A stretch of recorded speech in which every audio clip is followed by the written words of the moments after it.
Hello, Rob here from the Flanagan Homestead. As you know, I opened up my campground to hipcamp.com, and over Labor Day weekend is like, will I get any guests and how will it go? So here's the story, and I gotta tell you, there was some good times and it was partial disaster. I learned some things. I'm sitting at my massive one log picnic table, one piece. This and the leg over here is all one piece. I did prop up the other end. Had a friend come up, bring Alaskan sawmill up and help me do this, but this is part of the story as well. So to begin with, I did list on Thursday. My goal was get ready for Labor Day, if nothing else, and the septic drain field's finally in and I could bring people up. So I went and did the listing, and I had some confusion on my listing because I started listing before the county even gave me an address on this campground. Not that I was not intending to list, but I went to hipcamp.com and decided, okay, how would this go? They asked for an address. I didn't have one here for the campground, so I listed my home address.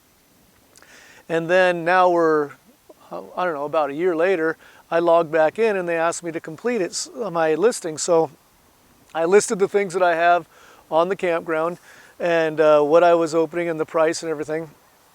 And then I went ahead and activated it. But I was like, they didn't even ask me where the address is. How do they know? And that was a big problem. So not a big problem, but it worked out. Fortunately, you know, my driveway to my house is only 2.5 miles from where I'm sitting right now. But anyway, my first people were coming in at night. I had just gone home from the campground. I put the chain up, locked it up and everything. And then I got a listing that they were coming to spend the night, and I'm like, oh no, I just got home. So I said, let me know when you're going to be there and I'll drop the chain and you can go in and I'll show you where to go. But anyway, they were eating at the Lewis River Golf Course, which is just a few miles from here, and they told me they were coming. So I hustled down here and I was waiting for them at the gate, and then they said, I think we're here. And I said, no, because I'm here and you're not. And it turns out they went to my home address and they were sitting out in my driveway, and so I had to give them directions back down here. So that was really bad, and I was really apologetic. I was sorry about this.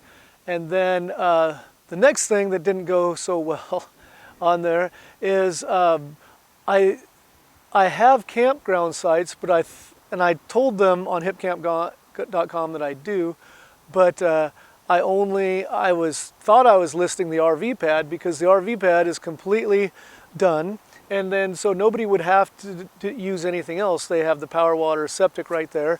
They're free to roam the grounds, but my bathroom and everything's still been under construction, so I was hoping for RV people, but they came here because they were driving from Seattle to San Diego and they needed a place to spend the night, and they said somewhere not Portland. I can completely understand that. And so they wanted to spend the night out here in the woods by Woodland as opposed to Portland. So they pulled up, but they said, well, the nice thing is you have a shower and a toilet, which I do, and it's fully functional, but I hadn't even put the shower curtain up, and I'll show you what the bathroom looks like, and I hadn't put any knobs on the wall to hang, or towel rods to hang towels or clothes or anything else. And so the shower stall is 36 by 36, and there's only a couple feet in front of it because by the door. It's just a campground, nothing elaborate, but it is a place to shower. But because there was nothing to hang their clothes on, they had, I don't know what they did, but they had to put their clothes on the floor or leave it outside or whatever. And then there's no shower curtain, so the water is getting out on the floor, and anything they put there is probably get wet. I do know they used the shower. I hope it went well and they found out a good way to do it.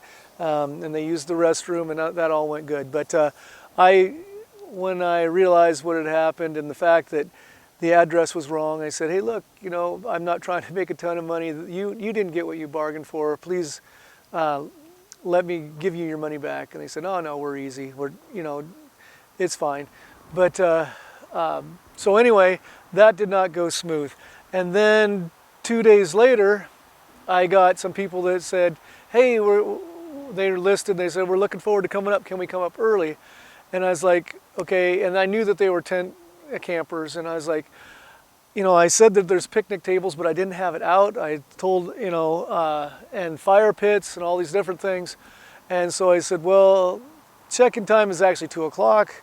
You could come before that, but you need to know that my bathroom area is under construction. It's fully functional. I need to come clean up some mess and this and that. And they said, oh, that's fine.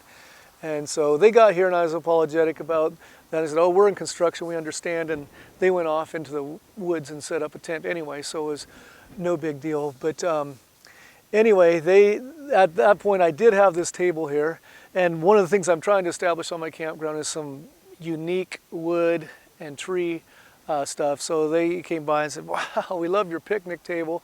That's one of the things that responded. And and the board and bathroom that has the country look, and the doors, they said, oh, the doors are fantastic. So some of the work that I'm putting into that is establishing a good feel, but I've got a long ways to go on that. But anyway, they texted me today. I showed them where fish food was, and they could throw food into the pond and the trout would come up and eat it, and they got to camp out. They had a fire, and they texted me today and said, thank you for sharing your wonderful space with us. We really enjoyed it. And they said, we fed the fish morning or night and the next morning. It was really good. So that part went good. But here's my words of advice. If you're going to set up something like this, you need to have goals to get it done and move forward, but you need to do a pregame or a run-through. So I coach sports. I've coached over 100 different seasons of mostly basketball and football, and also track. But one of the things I'm very careful to do as a coach is before we have any game, we actually play a scrimmage game, and not just scrimmage, but actually do it by the rules. If it's football, kick off at the start, for 4 downs to get a first down and 10 yards and all this other stuff. And then if you don't get a first down, or you're going to punt.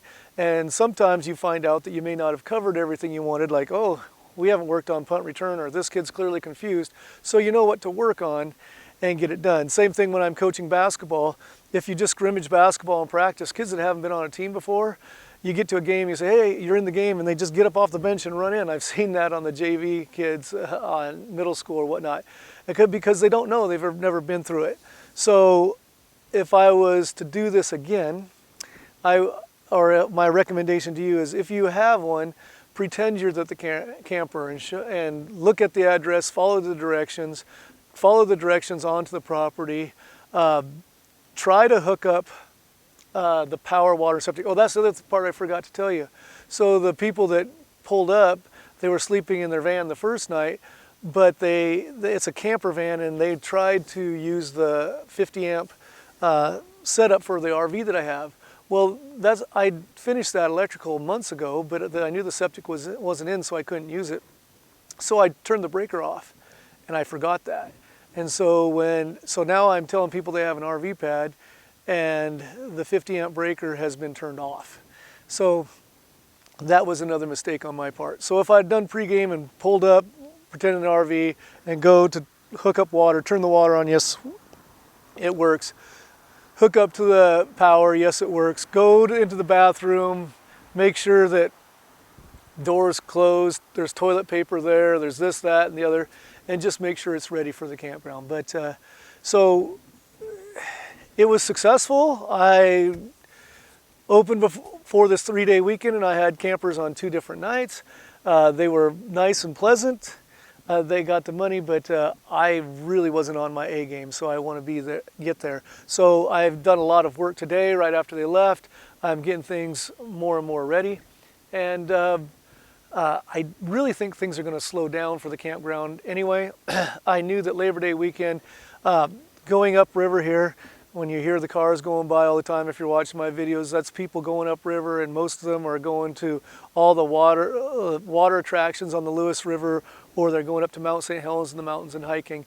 And there's tons of campgrounds up here on the lakes, and they were all full. People just couldn't find a place to camp. And so that's like the last one they just kicked here. They said, there's nowhere to go. And then we saw you opened your campground, so they came up and they were thrilled to have a place out in the woods.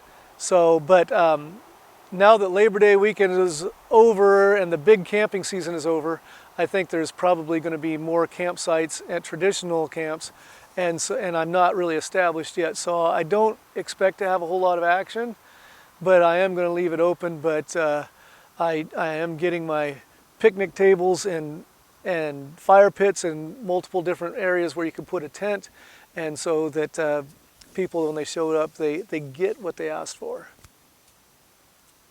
So anyway, that's my story. I got a little windy on that, sorry about it, but that's my story on my first weekend of hipcamp.com. Thanks for joining me on the Flanagan Homestead, where Christmas trees are my business, teaching and cleaning horticulture is my job, and outdoor projects like developing this campground are my passion. Hope to see you again soon. Be blessed, everyone.